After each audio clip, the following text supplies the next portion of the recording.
ಎಲ್ಲರಿಗೂ ನಮಸ್ಕಾರ. ಸ್ಪಂದನ ಎಜುಕೇಷನ್ ಚಾನಲ್ಗೆ ಸ್ವಾಗತ. ಸ್ನೇಹಿತರೆ, ಹಿಂದಿನ ತರಗತಿಯಲ್ಲಿ CTET ಪರೀಕ್ಷೆ ಫೆಬ್ರವರಿ 8, 2026 ನಡೆದಂತಹ ಭಾಷೆ ಕನ್ನಡ ವಿಷಯಕ್ಕೆ ಸಂಬಂಧಿಸಿದಂತೆ ಪತ್ರಿಕೆ 2ರಲ್ಲಿ ಬರುವಂಥ ಭಾಗ 4 ಪ್ರಶ್ನೆ ಪತ್ರಿಕೆಯ ಬಗ್ಗೆ ನಾವು ಕೆಲವು ಸಂಭವನೀಯ ಕೀ ಉತ್ತರಗಳನ್ನು ನಿಮಗೆ ತಿಳಿಸಿಕೊಟ್ಟಿದ್ದೆ. ಈ ದಿನದ ತರಗತಿಯಲ್ಲಿ ಭಾಷೆ ಕನ್ನಡ ಪತ್ರಿಕೆ 2ರ ಭಾಗ 5ರ ಪ್ರಶ್ನೆ ಪತ್ರಿಕೆಯ ಬಗ್ಗೆ ತಿಳಿದುಕೊಳ್ಳೋಣ. ನಿರ್ದೇಶನ: ಈ ಕೆಳಗಿನ ಲೇಖನ ಭಾಗವನ್ನು ಓದಿ ಅನುಸರಿಸಿ ಬರುವ ಪ್ರಶ್ನೆಗಳಿಗೆ ಪ್ರಶ್ನೆ ಸಂಖ್ಯೆ 121ರಿಂದ 128 ಸೂಕ್ತ ಉತ್ತರವನ್ನು ಆರಿಸುವುದರ ಮೂಲಕ ಉತ್ತರಿಸಿ ಅಂತ ಇದೆ. ಒಂದು ಪ್ಯಾಸೇಜ್ ಅಂದರೆ ಲೇಖನ ಭಾಗವನ್ನು ಕೊಟ್ಟಿದ್ದಾರೆ.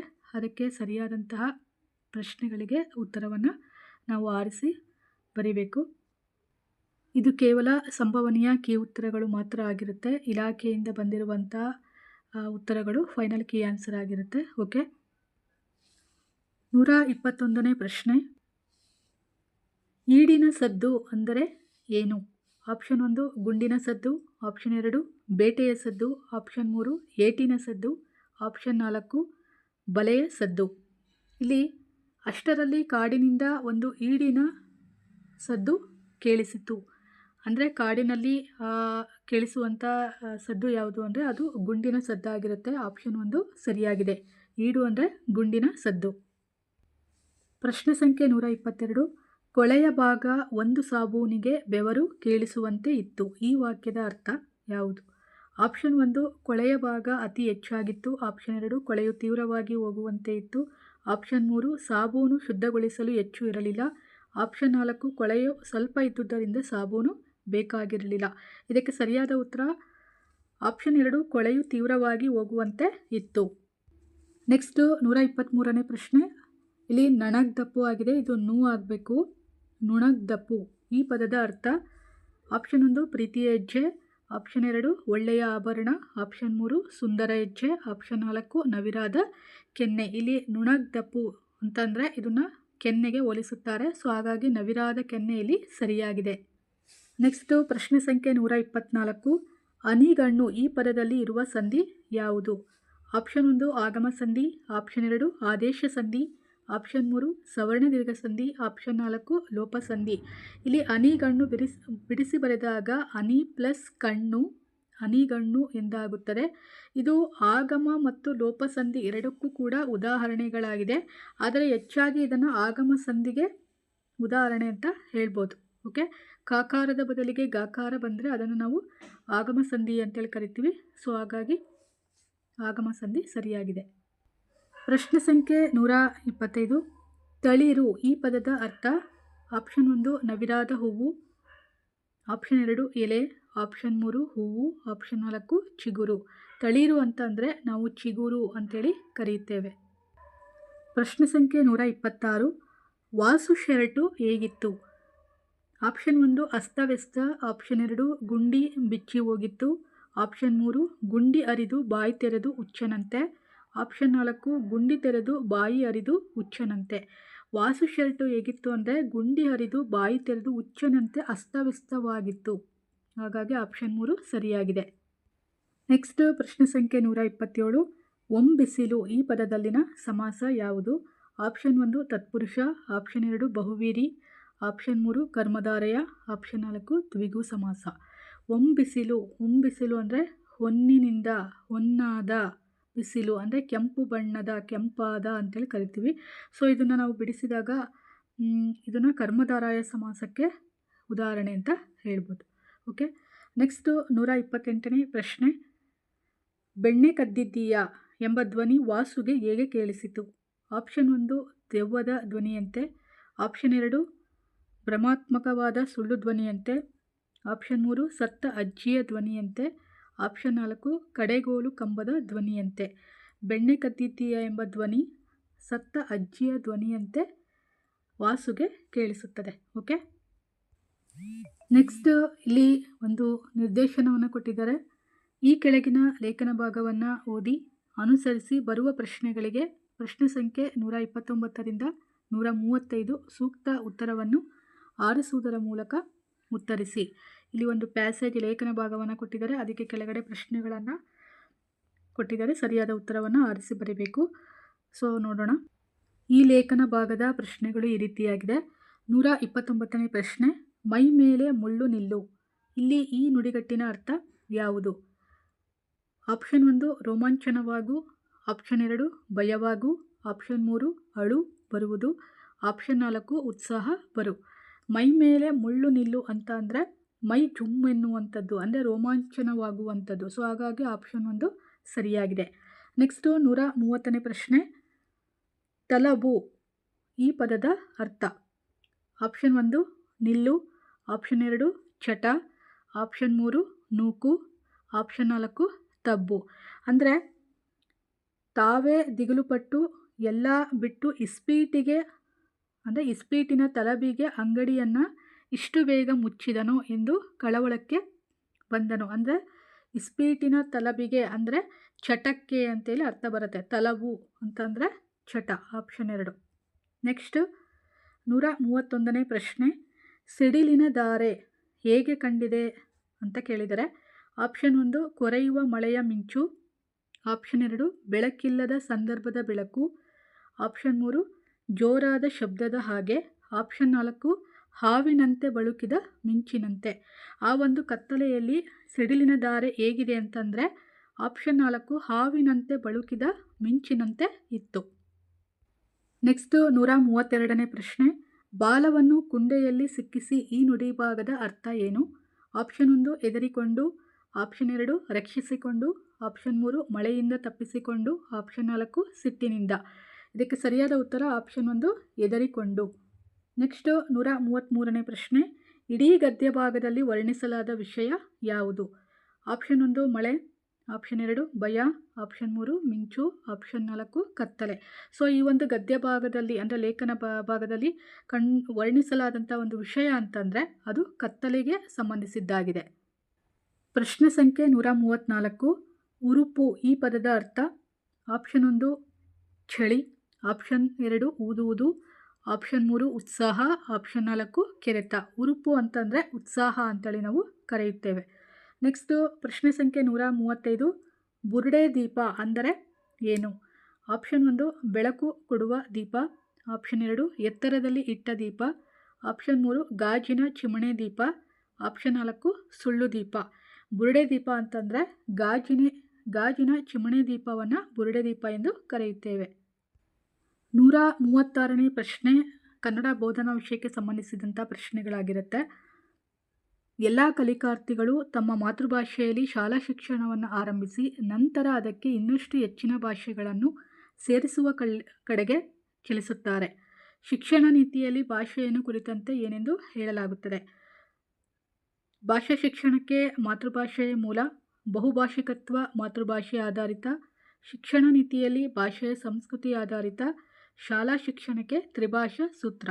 ಸರಿಯಾದ ಉತ್ತರ ಆಪ್ಷನ್ 4 ಶಾಲಾ ಶಿಕ್ಷಣಕ್ಕೆ ತ್ರಿಭಾಷಾ ಸೂತ್ರ.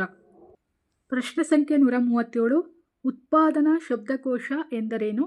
ಪದಗಳನ್ನು ಗುರುತಿಸುವಲ್ಲಿ ನಾವು ಸೋಲುವುದು, ಕೇಳುವಾಗೆ ಕೆಲವೊಮ್ಮೆ ನೆನಪಿಸಿಕೊಳ್ಳುವ ಪದಗಳು, ಬರವಣಿಗೆ ಮತ್ತು ಮಾತಿನಲ್ಲಿ ನಾವು ಬಳಸುವ ಪದಗಳು, ನಾವು ಕೇಳದೊಡನೆಯೇ ಗುರುತಿಸುವ ಪದಗಳು. ಉತ್ಪಾದನಾ ಕೋಶ ಅಂದರೆ ಆಪ್ಷನ್ 2 ಕೇಳುವಾಗೆ ಕೆಲವೊಮ್ಮೆ ನೆನಪಿಸಿಕೊಳ್ಳುವ ಪದಗಳು.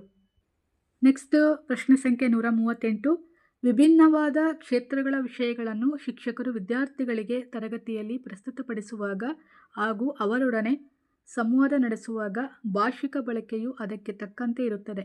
ಈ ಭಾಷಿಕ ಕೌಶಲ್ಯವನ್ನು ಏನೆಂದು ಗುರುತಿಸಲಾಗುತ್ತದೆ? ಭಾಷಿಕ ಬಳಕೆಯ ಸಂದರ್ಭಗಳು ಲ್ಯಾಂಗ್ವೇಜ್ ರಿಜಿಸ್ಟರ್, ಜ್ಞಾನದ ಶೈಕ್ಷಣಿಕ ಭಾಷೆಯ ಪ್ರಾವೀಣ್ಯತೆ, ವ್ಯಕ್ತಿಗಳ ನಡುವಿನ ಮೂಲಭೂತ ಸಂವಹನ ಕೌಶಲ್ಯ, ವಾಸ್ತವ ಬದುಕಿನ ಉದ್ದೇಶಕ್ಕೆ ಅನುಗುಣವಾದ ಭಾಷೆ. ಇದಕ್ಕೆ ಸರಿಯಾದ ಉತ್ತರ ಆಪ್ಷನ್ 3 ವ್ಯಕ್ತಿಗಳ ನಡುವಿನ ಮೂಲಭೂತ ಸಂವಹನ ಕೌಶಲ್ಯ.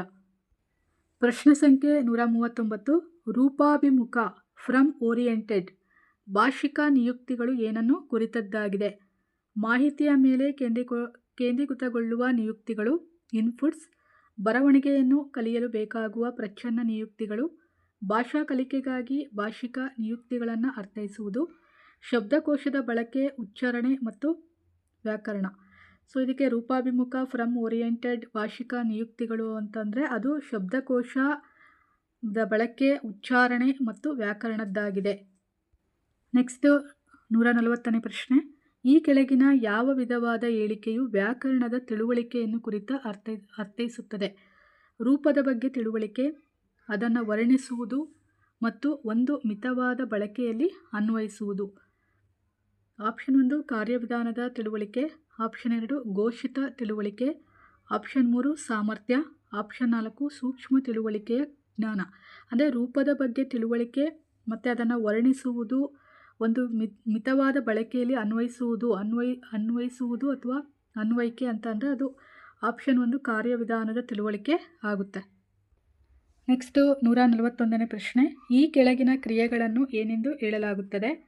ಒಂದು ಸಣ್ಣ ಪಠ್ಯವನ್ನು 2 ವಿಭಿನ್ನ ಭಾಗಗಳಾಗಿಸಲಾಗುತ್ತದೆ, ಅಥವಾ ಪ್ರತಿ ವಾಕ್ಯಕ್ಕೂ ಇನ್ನೊಂದು ಪರ್ಯಾಯ ವಾಕ್ಯವನ್ನು ಜೊತೆಯಾಗಿಸಿ ಪ್ರತಿಯೊಬ್ಬ ವಿದ್ಯಾರ್ಥಿಯು ಮುಕ್ತಲೇಖಿಸುತ್ತಾನೆ ಮತ್ತು ಇನ್ನೊಬ್ಬ ವಿದ್ಯಾರ್ಥಿಯು ಬರೆಯುತ್ತಾನೆ.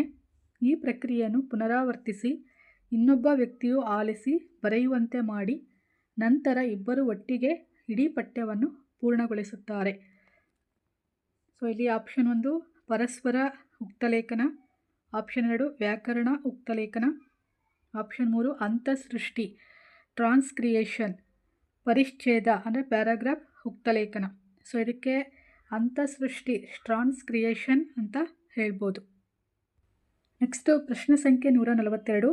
ಭಾಷಾ ಕಲಿಕೆಯಲ್ಲಿ ಶಿಕ್ಷಣಶಾಸ್ತ್ರದ ಸಾಮಗ್ರಿಗಳ ಗುರುತಿಸುವಿಕೆ ಎಂದರೇನು?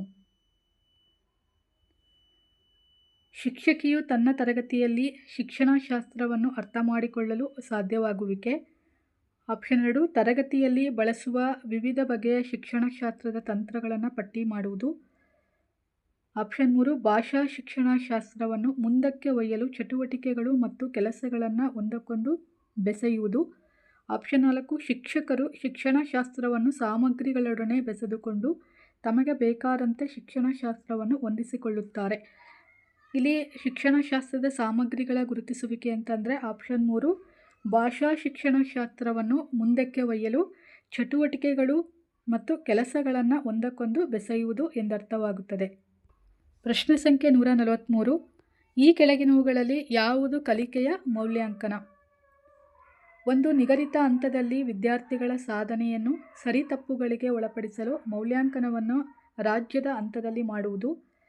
ಪ್ರತಿಯೊಂದು ಅವಧಿಯ ಟರ್ಮ್ ಕೊನೆಯಲ್ಲಿ ವಿದ್ಯಾರ್ಥಿಗಳ ಪ್ರಗತಿಯ ಮೌಲ್ಯಾಂಕನವನ್ನು ಮಾಡುವಂತೆ ರೂಪಿಸುವುದು.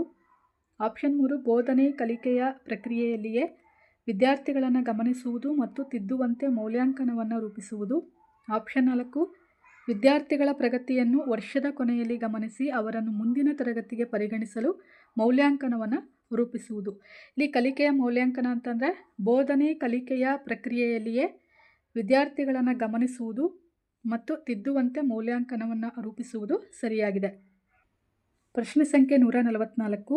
ಈ ಕೆಳಗಿನ ಹೇಳಿಕೆಗಳಲ್ಲಿ ಯಾವುದನ್ನು ನೀವು ಬೋಧನೆಗೆ ಸಂಬಂಧಿಸದಂತೆ ಅನುಮೋದಿಸುವುದಿಲ್ಲ? ಇಲ್ಲಿ ಬೋಧನೆಗೆ ಸಂಬಂಧಿಸದಂತೆ ಅನುಮೋದಿಸುವುದಿಲ್ಲ ಅಂತ ಕೇಳಿದರೆ ಆಪ್ಷನ್ 1 ಸಂತೋಷಕ್ಕಾಗಿ ಕವಿತೆ ಇದೆ, ಆಪ್ಷನ್ 2 ವ್ಯಾಕರಣವನ್ನು ಬೋಧಿಸಲು ಕವಿತೆ ಇದೆ, ಆಪ್ಷನ್ 3 ವಿದ್ಯಾರ್ಥಿಗಳ ಕಲ್ಪನಾ ಶಕ್ತಿಯನ್ನು ರೂಪಿಸಲು ಕವಿತೆಯ ಅಭ್ಯಾಸ ಮಾಡಿಸಲು ಇದೆ, ಆಪ್ಷನ್ 4 ಭಾಷೆಯೊಡನೆ ಕೆಲಸ ಮಾಡಲು ಕವಿತೆ ಇದೆ.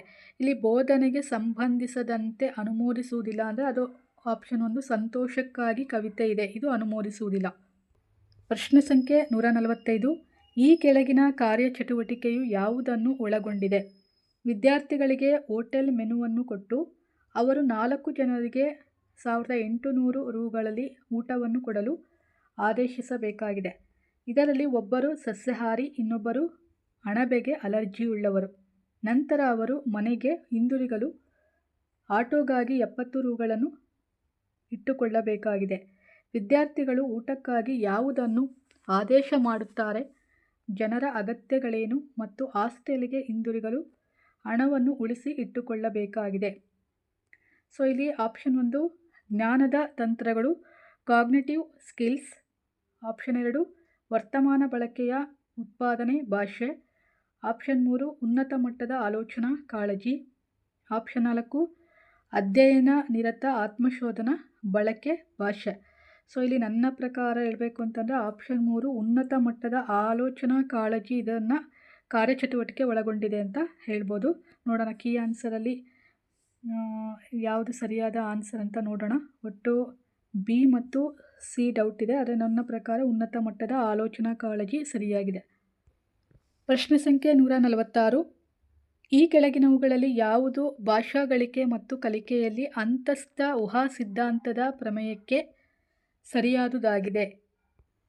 ಆಪ್ಷನ್ 1 ಭಾಷಿಕ ಘಟಕವು ಮಕ್ಕಳಲ್ಲಿ ವರದತ್ತವಾಗಿರುತ್ತದೆ ಮತ್ತು ಗಂಭೀರವಾದ ಅಭ್ಯಾಸ ಮತ್ತು ಶಿಸ್ತಿನ ಮೂಲಕ ತಮ್ಮದಾಗಿಸಿಕೊಳ್ಳುತ್ತಾರೆ. ಆಪ್ಷನ್ 2 ಮಕ್ಕಳಲ್ಲಿ ಸಂಪನ್ನಗೊಂಡಿರುವ ಭಾಷಿಕ ಘಟಕವು ಭಾಷೆಯ ಉತ್ಪಾದನೆ ಮತ್ತು ಗಳಿಕೆಗೆ ಜವಾಬ್ದಾರವಾಗಿರುತ್ತದೆ. ಆಪ್ಷನ್ 3 ಭಾಷಾ ಗಳಿಕೆಯಲ್ಲಿ ಮಗುವಿನ ಪೋಷಕರು, ಜೊತೆಗಾರರು ಮತ್ತು ಹತ್ತಿರದಲ್ಲಿರುವವರು ಹಾಗೂ ಸುತ್ತಲಿನ ಪರಿಸರವು ಜವಾಬ್ದಾರಿಯಾಗಿರುತ್ತದೆ. ಆಪ್ಷನ್ 4 ಭಾಷೆಯು ಮಾನವರಿಗೆ ಮಾತ್ರವೇ ವಿಶಿಷ್ಟವಾದದ್ದು ಮತ್ತು ಮನುಷ್ಯರು ಮಾತ್ರವೇ ಭಾಷೆಯನ್ನು ಮಾತನಾಡಬಲ್ಲರು. ಇಲ್ಲಿ ಅಂತಸ್ಥ ಊಹಾ ಸಿದ್ಧಾಂತ ಅಂತ ಕೇಳಿದರೆ, ಸೊ ಇದನ್ನು ಆಪ್ಷನ್ 4 ಸರಿಯಾಗಿದೆ ಅಂತ ಹೇಳ್ಬೋದು. ಭಾಷೆಯು ಮಾನವರಿಗೆ ಮಾತ್ರವೇ ವಿಶಿಷ್ಟವಾದದ್ದು ಮತ್ತು ಮನುಷ್ಯರು ಮಾತ್ರವೇ ಭಾಷೆಯನ್ನು ಮಾತನಾಡಬಲ್ಲರು, ಇದು ಸರಿಯಾಗಿದೆ. ಪ್ರಶ್ನೆ ಸಂಖ್ಯೆ 147. ಈ ಕೆಳಗಿನವುಗಳಲ್ಲಿ ಯಾವುದು ಬಾಟಮ್ ಆಫ್ ಆಲಿಸುವಿಕೆಯ ಚಟುವಟಿಕೆಯಾಗಿದೆ? ಆಪ್ಷನ್ 1 ಆಲಿಸುತ್ತಿರುವಂತೆಯೇ ಅಸ್ತವ್ಯಸ್ತವಾಗಿರುವ ಪದಗಳನ್ನು ಜೋಡಿಸಿಕೊಂಡು ವಾಕ್ಯ ಮಾಡುವುದು. ಆಪ್ಷನ್ 2 ಪದ್ಯದ ಕಂಠಪಾಠ, ಆಶುಭಾಷಣ, ಚರ್ಚಾಸ್ಪರ್ಧೆ ಮತ್ತು ಸಂವಾದ. ಆಪ್ಷನ್ 3 ಉಕ್ತಲೇಖನ, ಸೂಕ್ಷ್ಮ ಆಲಿಸುವಿಕೆ, ಬಹು ಆಯ್ಕೆಯ ಪ್ರಶ್ನೆಗಳ ಬಳಕೆ, ಸಕಾರಾತ್ಮಕ ಮತ್ತು ನಕಾರಾತ್ಮಕ ಹೇಳಿಕೆಗಳನ್ನು ಗುರುತಿಸುವುದು. ಆಪ್ಷನ್ 4 ಸಾರಾಂಶ ಸಂಗ್ರಹಣೆ, ಪೂರ್ಣವಾಗಿ ಸಂದೇಶವನ್ನು ಆಲಿಸಿ ಅದನ್ನು ಹಿನ್ನೆಲೆಯ ಜ್ಞಾನದೊಂದಿಗೆ ಅನ್ವಯಿಸುವುದು. ಇಲ್ಲಿ ಬಾಟಮ್ ಆಫ್ ಆಲಿಸುವಿಕೆಯ ಚಟುವಟಿಕೆ ಅಂದರೆ ಆಪ್ಷನ್ 2 ಪದ್ಯದ ಕಂಠಪಾಠ, ಆಶುಭಾಷಣ, ಚರ್ಚಾಸ್ಪರ್ಧೆ ಮತ್ತು ಸಂವಾದ. ಪ್ರಶ್ನೆ ಸಂಖ್ಯೆ 148. ಕಲಿಕೆಯು ಅರ್ಥದ ಹುಡುಕಾಟವಾಗಿದೆ. ಇದರಿಂದ ತನ್ನ ಸುತ್ತಲಿನ ಸಂಗತಿಗಳ ಅರ್ಥ ಶೋಧದ ಕಡೆಗೆ ಪ್ರಯತ್ನಪೂರ್ವಕವಾಗಿ ಸಕ್ರಿಯವಾಗಿ ಹೊರಟಾಗ ಕಲಿಕೆ ಪ್ರಾರಂಭವಾಗುತ್ತದೆ. ಈ ಮೇಲಿನ ಚಿಂತನೆಯನ್ನು ಯಾವ ಶಿಕ್ಷಣದ ತಾತ್ವಿಕತೆಯು ಸಮರ್ಥಿಸುತ್ತದೆ? ಆಪ್ಷನ್ 1 ಬಹುಮುಖ ಪ್ರತಿಭೆ. ಆಪ್ಷನ್ 2 ಸಂರಚನಾವಾದ ಸ್ಟ್ರಕ್ಚರಿಸಮ್. ಆಪ್ಷನ್ 3 ವರ್ತನಾಶಾಸ್ತ್ರ. ಆಪ್ಷನ್ 4 ರಚನಾತ್ಮಕ ಕನ್ಸ್ಟ್ರಕ್ಟಿವಿಸಮ್ ಅಂತೇಳಿ ಕರೀತಾರೆ. ಸೊ ಇಲ್ಲಿ ಆಪ್ಷನ್ 2 ಸಂರಚನಾವಾದಕ್ಕೆ ಸರಿಯಾಗಿದೆ ಅಂತ ಹೇಳ್ಬೋದು. ಪ್ರಶ್ನೆ ಸಂಖ್ಯೆ 149. ಒಬ್ಬ ಶಿಕ್ಷಕಿಯು ತನ್ನ 8ನೇ ತರಗತಿಯ ವಿದ್ಯಾರ್ಥಿಗಳಿಗೆ ಈ ಕೆಳಗಿನ ನಿಯೋಜಿತ ಕಾರ್ಯವನ್ನು ನೀಡುತ್ತಾಳೆ, ಅಂದರೆ ಒಂದು ಪ್ರಾಜೆಕ್ಟ್ ವರ್ಕನ್ನು. ಈ ಬರವಣಿಗೆಯನ್ನು ಯಾವ ಬಗೆಯದ್ದು ಎಂದು ವರ್ಣಿಸಬಹುದು? ಜೊತೆಯಲ್ಲಿನ ವಿದ್ಯಾರ್ಥಿಗಳ ಬುದ್ಧಿ ಪ್ರಚೋದಿಸುವ, ಆಲೋಚನೆಗಳನ್ನು ಗುರುತಿಸುವ ಮತ್ತು ಇವುಗಳನ್ನು ಒಂದು ಒಳ್ಳೆಯ ಬರವಣಿಗೆಯಾಗಿ ಬೆಳೆಸಲು 2 ಪರವಾದ ಮತ್ತು 2 ವಿರುದ್ಧವಾದ ವಾದಗಳನ್ನು ವಿಷಯದ ಮೇಲೆ ಬರೆಸುತ್ತಾರೆ. ಇದಕ್ಕಾಗಿ ಪ್ರಿಂಟ್ ಮಾಡಿದ ಪುಸ್ತಕಗಳ ಅಗತ್ಯವಿರುವುದಿಲ್ಲ. ಆಪ್ಷನ್ 1 ತಾರ್ಕಿಕ ಬರವಣಿಗೆ. ಆಪ್ಷನ್ 2 ವರ್ಣನಾತ್ಮಕ ಬರವಣಿಗೆ. ಆಪ್ಷನ್ 3 ವೈಯಕ್ತಿಕ ಬರವಣಿಗೆ. ಆಪ್ಷನ್ 4 ವಿವರಣಾತ್ಮಕ ಬರವಣಿಗೆ. ಇಲ್ಲಿ ಒಬ್ಬ ಸ್ನೇಹಿತ ತನ್ನ ಸ್ನೇಹಿತನ ಒಂದು ಬುದ್ಧಿ ಪ್ರಚೋದಿಸುವ, ಆಲೋಚನೆಗಳನ್ನು ಗುರುತಿಸುವ, ಇವುಗಳನ್ನು ಒಂದು ಒಳ್ಳೆಯ ಬರವಣಿಗೆಯಾಗಿ ಬೆಳೆಸಲು ಪರವಾದ ಮತ್ತು ವಿರುದ್ಧವಾದ ವಾದಗಳನ್ನು ವಿಷಯದ ಮೇಲೆ ಬರೆಸುತ್ತಾರೆ. ಸೊ ಇದು ವೈಯಕ್ತಿಕ ಬರವಣಿಗೆಗೆ ಉದಾಹರಣೆ ಅಂತ ಹೇಳ್ಬೋದು. ಓಕೆ, ಈ ಪ್ರಶ್ನೆ ಪತ್ರಿಕೆಯ ಕೊನೆಯ ಪ್ರಶ್ನೆ 150. ಸಂಧ್ಯಾಳು ಯಂತ್ರ ಕಲಿಕೆಯ ಬಗ್ಗೆ ಮಾಹಿತಿಯನ್ನು ಪಡೆಯಲು ಓದುತ್ತಿದ್ದಾಳೆ. ಅವಳ ಓದುವಿಕೆಯನ್ನು ಏನೆಂದು ಗುರುತಿಸಬಹುದು? ಆಪ್ಷನ್ 1 ಮೇಲ್ಪದರದ ಓದು ಅಂದರೆ ಸ್ಕಿಮ್ಮಿಂಗ್. ಆಪ್ಷನ್ 2 ಎಚ್ಚರಿಕೆಯ ಸೂಕ್ಷ್ಮ ಓದು ಸ್ಕ್ಯಾನಿಂಗ್. ಆಪ್ಷನ್ 3 ಗಮನಿಸುವುದು ಗ್ಲಾಸ್ನಿಂಗ್. Option 4 ಪುನರಾವಲೋಕನ reviewing. ಅಂದರೆ ಸಂಧ್ಯಾಳು ಯಂತ್ರ ಕಲಿಕೆಯ ಬಗ್ಗೆ ಮಾಹಿತಿಯನ್ನು ಪಡೆಯಲು ಓದುತ್ತಿದ್ದಾಳೆ. ಅವಳ ಓದುವಿಕೆ ಹೇಗಾಗಿರುತ್ತೆ ಅಂದರೆ ಮೇಲ್ಪದರದ ಓದು ಅಂದರೆ ಸ್ಕಿಮ್ಮಿಂಗ್ ಅಂತೇಳಿ ಕರೆಯುತ್ತೇವೆ. ಓಕೆ ಸ್ನೇಹಿತರೆ, ಈ ಒಂದು ವಿಡಿಯೋ ನಿಮಗೆಲ್ಲ ಇಷ್ಟವಾಗಿದ್ದರೆ ಲೈಕ್ ಮಾಡಿ, ಶೇರ್ ಮಾಡಿ, ಹಾಗೆ ನಮ್ಮ ಸ್ಪಂದನ ಎಜುಕೇಷನ್ ಚಾನಲ್ಗೆ ಸಬ್ಸ್ಕ್ರೈಬ್ ಆಗಿ. Thank you all.